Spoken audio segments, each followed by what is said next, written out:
Eu tirei hoje como tema para o nosso exórdio a diferença entre saber e praticar. E tem um textozinho que vem do livro Causa e Consequência de Mauro M. Nakamura. Diz assim: em tempos remotos vivia um monge budista chamado Tori, que fazia meditação sempre no topo de uma árvore. E certo dia, Akura, um famoso confucionista quer dizer que ele era seguidor de Confúcio, ia passar debaixo dessa árvore quando viu um monge no estado de meditação. Curioso, gritou: Senhor monge, é muito perigoso ficar no alto da árvore, sentado com os olhos fechados. Tori respondeu prontamente: quem diz tal coisa é que está em perigo. Entenderam o que ele disse isso?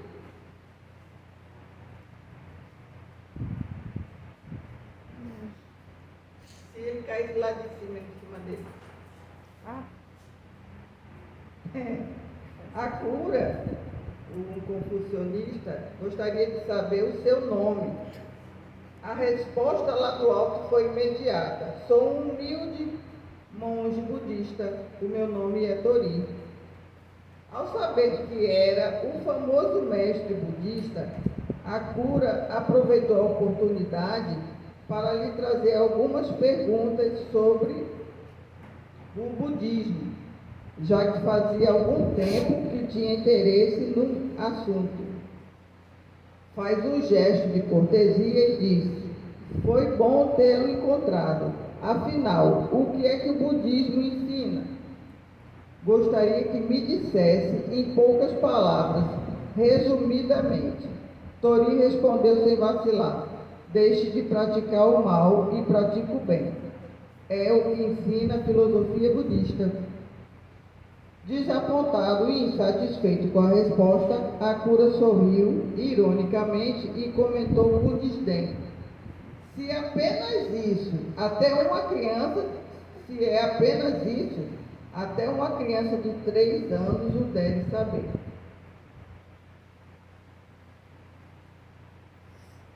Com serenidade, Tori respondeu: até uma criança de 3 anos o sabe.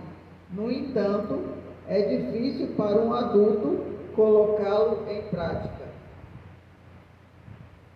O ensinamento ao qual Tori se referiu foi o princípio da causalidade, causas e consequências, base de toda a filosofia budista que ensina: as boas ações geram boas consequências, as más ações produzem más consequências.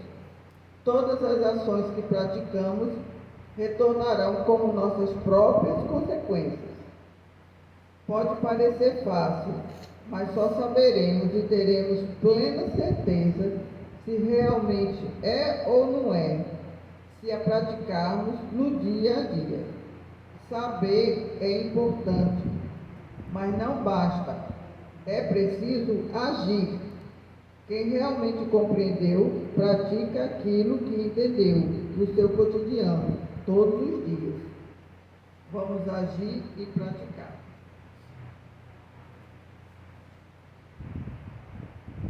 Entenderam? Então, saber e praticar é a mesma coisa?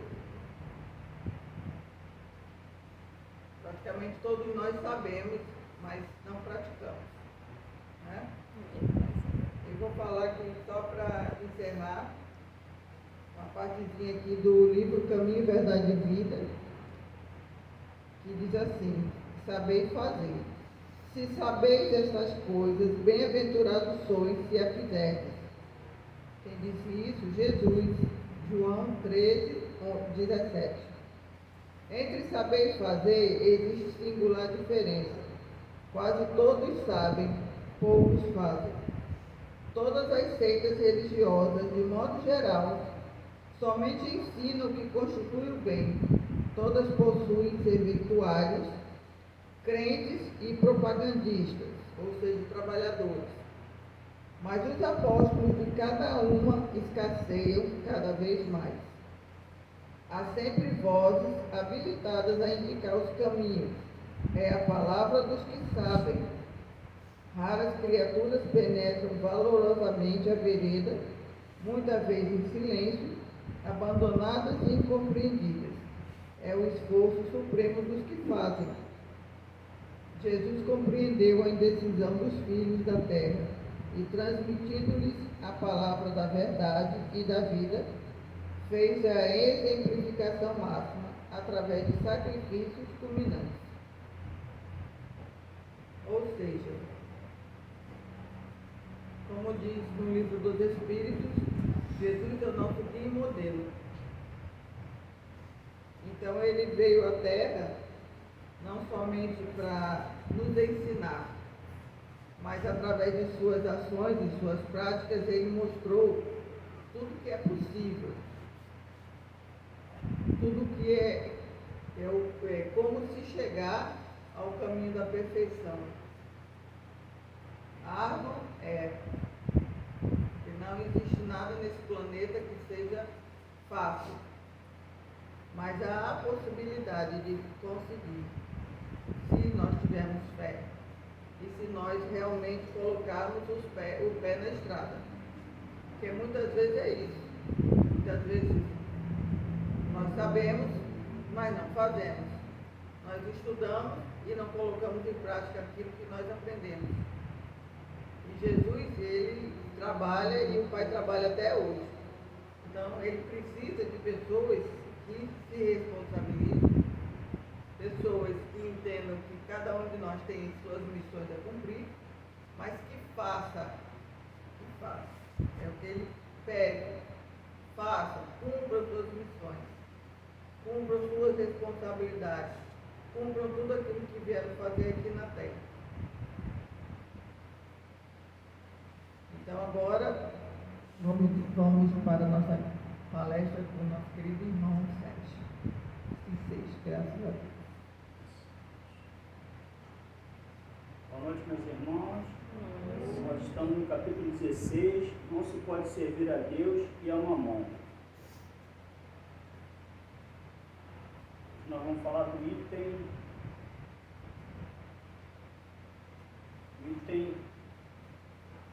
8, desigualdade das riquezas. Vamos lá. No livro dos Espíritos, na questão 814, diz assim: porque Deus concede a uns a riqueza e o poder, e a outros a miséria. A resposta é: para provar a cada um de uma maneira diferente. Aliás, vós o sabeis, essas provas são escolhidas pelos próprios espíritos, que muitas vezes sucumbem ao realizá-las. Ou seja, Deus permite que você ora esteja na riqueza, ora esteja na pobreza, ora esteja como homem, ora esteja como mulher, ora esteja com uma limitação física, algum tipo de limitação física, ora goze de plena saúde.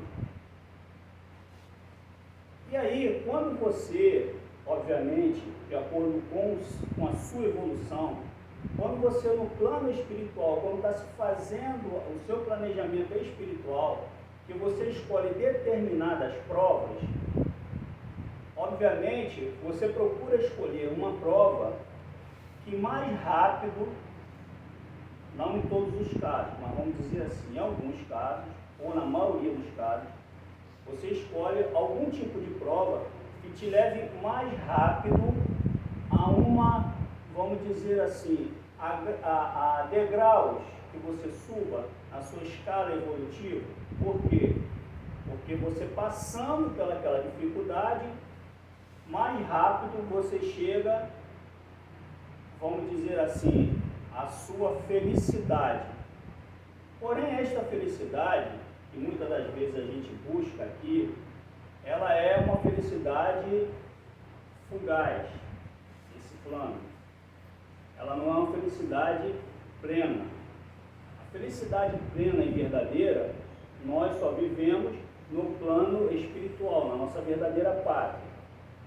Então, ao momento que o indivíduo está na riqueza, qual é o grande problema da prova da riqueza? O grande problema da prova da riqueza é que ele te leva aos desvarios.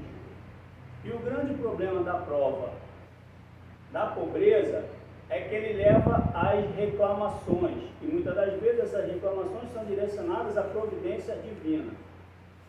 Porém, é dito que ambas as provas, vou ler na íntegra aqui, para ficar mais fácil.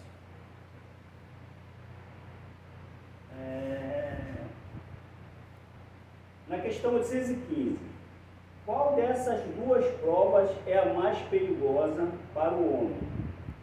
A da desgraça ou a da riqueza?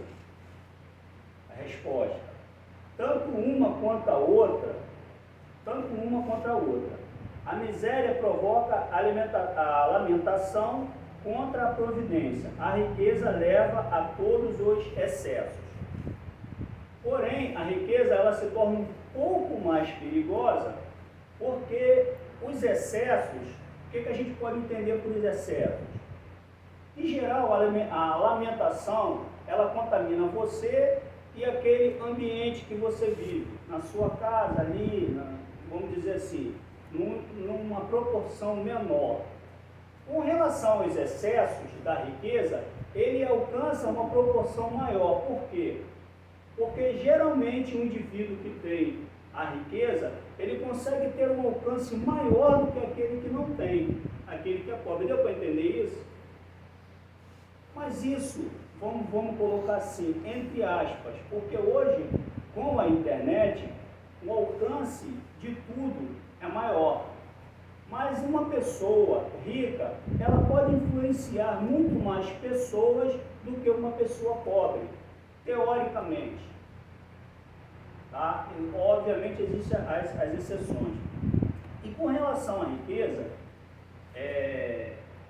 uma pergunta que eu vou fazer aqui a vocês, eu gostaria que vocês respondessem. Vamos supor que nós estivéssemos num trabalho de assistência. Nós estamos no centro espírita, estamos trabalhando na assistência aos nossos irmãos. E lá chega uma pessoa que a gente sabe que é rica, e ela chega com algum tipo de problema, seja ele qual for. Você vai deixar de atender essa pessoa rica porque ela é rica? Se você está no trabalho, você não vai deixar, vai?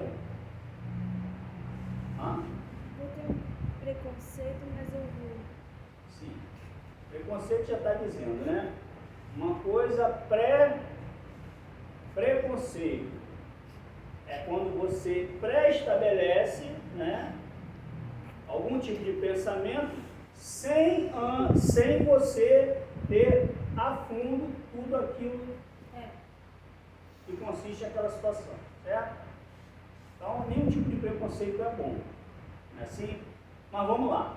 Então, você vai atender da mesma forma uma pessoa rica ou uma pessoa pobre. Por quê? Porque a riqueza não faz daquele ser uma pessoa feliz ou uma pessoa sem problemas. Como a pobreza também não faz daquele ser um coitadinho. E é interessante porque assim, pede-se que na pobreza haja resignação e paciência. E vocês podem observar, não sei se aqui vocês já participaram de algum trabalho de assistência, aquele trabalho que é feito no centro, com aqueles irmãos menos afortunados, aqueles irmãos que passam por dificuldade, o que menos essas pessoas têm é paciência. Não sei se a senhora já... O que menos essas pessoas têm é paciência. Mas isso faz delas ruim? Isso faz delas pessoas que a gente não mereça, que elas não mereçam serem assistidas? Não. Mas, em geral, elas não têm paciência. eles não têm paciência. Isso daí é uma coisa que vai de encontro ao propósito daquela prova. Ou seja, toda vez que você tem uma prova aqui, que você coloca as suas atitudes que se choquem com essa prova, você sofre mais. É como você pega um barquinho, né? E você, a maré tem um nomezinho que agora me fugiu, mas é aquela maré que está quebrando em cima do rochedo. Se você pega o seu barquinho e coloca naquele ponto ali, obviamente aquela maré vai te jogar para outro rochedo. Mas se você conseguir transpor aquele pedaço ali, você vai conseguir sair daquele impacto que causa dentro. Tem um nome agora, gente, eu não estou lembrando, mas que choca contra o rochedo. Seria mais ou menos isso. Quando você tem uma prova que você sai desta zona aí, você consegue navegar. Mas quando você fica ali, indo de encontro à sua prova, você sofre. Porque o sofrimento, ele é uma escolha. É uma escolha. A prova, ela é necessária, mas o sofrer é uma escolha. Então, por que eu falo isso? Porque quando eu participei de um determinado grupo, eu notava que as pessoas ali, elas não conseguiam ficar 5 minutos esperando ou 5 minutos prestando atenção na palestra.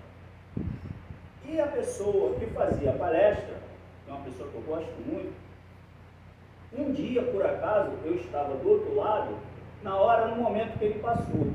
E ele passou e eu fiquei até surpreso com as palavras dele, que ele disse assim, um dia ele vai tirar essas pessoas daqui.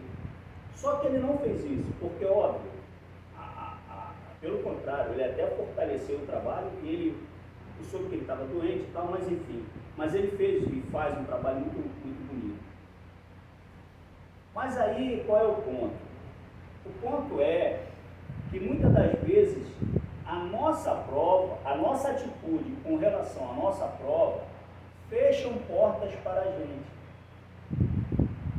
Fecham portas para a gente. Graças a Deus, aquele homem, aquele responsável pelo aquele trabalho, aquele espírito que ali estava, perseverou. Mas ele poderia ter fechado as portas ali. E ele assiste muitas famílias. Então, veja que não é fácil lidar com essa situação. E a mesma coisa a questão da riqueza. A questão da riqueza, ela compete, não é compete a palavra correta, mas ela leva muitas das vezes o indivíduo aos excessos por invigilância do ser. Eu estava vendo a história de um jogador de futebol em que ele começou a ter uma ascendência dentro do futebol e ele começou a enriquecer. Cada vez mais que ele ganhava mais dinheiro, pior eram as suas atitudes. Ou seja, ele não tinha condição alguma de lidar com a riqueza. Ele não tinha condição nenhuma de lidar com a riqueza. Mas aí, a pergunta, poxa, mas ele não escolheu? Ele escolheu. Ele escolheu. E há essa precipitação nas nossas escolhas. E a gente faz escolhas erradas nesse plano e no outro. A gente lá, com todo o aparato que a espiritualidade está ali te mostrando, você escolhe errado. E quando chega aqui, você também escolhe errado. Então, esses caminhos que acabam sendo tortuosos, eu não estou dizendo com isso que a gente não se preocupe com as questões sociais, que não haja necessidade de se trabalhar em prol da sociedade, através de iniciativas, da iniciativa privada, através dos governantes. Eu não estou dizendo isso. O que eu estou dizendo é que a nossa principal preocupação deve ser com o tipo de prova que nós temos e aquilo que a gente tem a fazer. Porque não é difícil você identificar qual é a sua prova. Não é, porque, por exemplo, quando você faz um autorretrato, quando você olha na frente do espelho e você coloca ali as suas limitações, essas são suas provas. Toda vez que você tem dificuldade em algo que você está dentro ali, martelando, você quer lutar contra aquilo ali, ali está a sua prova. Tem pessoas que eu não condeno não, tem pessoas que procuram esse ou aquele, pessoas que se intitulam aí, que fazem regressão de memória. Eu não estou dizendo que isso não seja bom não, ou que a pessoa não faça. Mas muitas das vezes, a gente fazendo uma análise, um raio-x de nós mesmos, nós identificamos o que a gente fracassou na encarnação passada ou até no planejamento antes de vir para cá. Por exemplo, todo aquele indivíduo que ele não consegue ter paciência com nada, com certeza a prova dele é a paciência, ou seja, aquilo que vamos dizer assim, é o inverso. Vamos supor, aquele indivíduo que não, vamos dizer assim, um preguiçoso, né? Aquele indivíduo que é preguiçoso, que não gosta de estar muito aí com a hora do Brasil, está esperando cair do céu. Com certeza, a prova dele vai ser o quê? O trabalho, a labuta. Isso daí não é difícil da gente identificar. Obviamente que a gente falando assim, é tudo muito simples. Agora, no dia a dia, é um pouco mais complicado. Para não perder o fio da meada, já falei o objetivo das provas. E aí tem a questão da evolução. Essa evolução, ela só acontece quando a gente vivencia experiências diferentes, né? Como pobre, como rico, como homem, como mulher, e por aí vai. Então, o interessante de tudo é assim, quando você se depara com algum tipo de conflito pessoal, a primeira coisa que você pensa quando você tem aquele conflito ali, você começa a buscar os motivos daquele conflito. Aí você identifica, esse conflito que eu tenho é por causa da minha irmã, é por causa da minha mãe, é por causa... Só que esse conflito, ele está com você. A outra pessoa é só o que dispara ele. Mas esse conflito está em você. Vamos supor, tem pessoa que diz assim, eu não tenho paciência com fulano é chato pra caramba. Tá, tem pessoas chatas? Tem. Tem pessoas, né, alegres, tristes, de todo jeito. Mas muitas das vezes, você fica tentando modificar aquela pessoa, quando que na realidade você tem que aceitar que você não consegue lidar com aquela situação. Não é outra pessoa. Porque se aquela pessoa não estiver mais ali, vai aparecer uma outra, porque está em você. Você vai entrar na condução, vai achar um chato, você vai chegar no trabalho e vai achar um chato, você vai entrar no supermercado e vai achar, porque está em você, não está na outra pessoa. Porque o sentido da prova aqui é você vivenciar aquilo que você tem que melhorar em si. Nós não estamos aqui para tentar modificar as outras pessoas. Óbvio que através das nossas atitudes, através do nosso testemunho, principalmente dentro da religião, a gente pode influenciar positivamente as pessoas. Mas você não pode modificar as outras pessoas. Mesmo porque, quando você lida com as questões psicológicas, você não consegue entender a si próprio, que dirá você entrar no universo de outra pessoa. E a gente passa a nossa vida, muitas das vezes, tentando se entender. Porque você, às vezes, se surpreende com as suas próprias atitudes. Eu mesmo me surpreendo, às vezes, com as minhas atitudes. E tem coisas que eu digo assim, não vou mais fazer isso. Passa um tempinho, fica ali uma semana, 2, tal, daqui a pouco eu vou e faço. Aí eu fico pensando, mas por quê? Eu já teve uma vez, isso é sério, não é brincadeira minha não, que eu fiquei tanto tempo pensando nas minhas questões, que chegou uma hora que a minha cabeça começou a dar uma volta. Eu já não estava mais conseguindo chegar. Chega uma hora que você é como se você entrasse num beco e você não conseguisse mais ir para ali e você não tem força para ir aquilo ali. É porque a gente não consegue resolver tudo numa encarnação só. A gente não consegue, porque somos seres de múltiplas encarnações e muitas das questões que a gente traz, elas vêm ao longo do tempo acontecendo e precisam de tempo para ela verdadeiramente ser realizada. Então, basicamente, o que faz a prova da riqueza? É que aquele indivíduo que tem a riqueza, ele possa praticar a caridade. Não que a pessoa que não tenha a riqueza não possa praticar. A gente pode praticar a caridade de todas as formas. Mas, basicamente, um dos compromissos da pessoa que é rica é combater, não ir pelos excessos e praticar a caridade. Porque, obviamente, é só uma questão de matemática.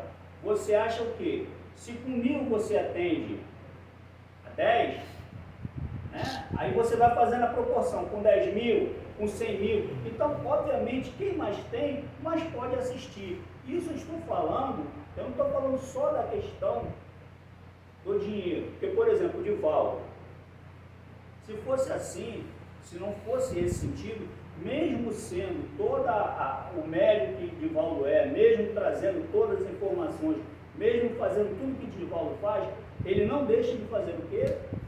De assistir as pessoas, aquelas pessoas lá na Bahia, né?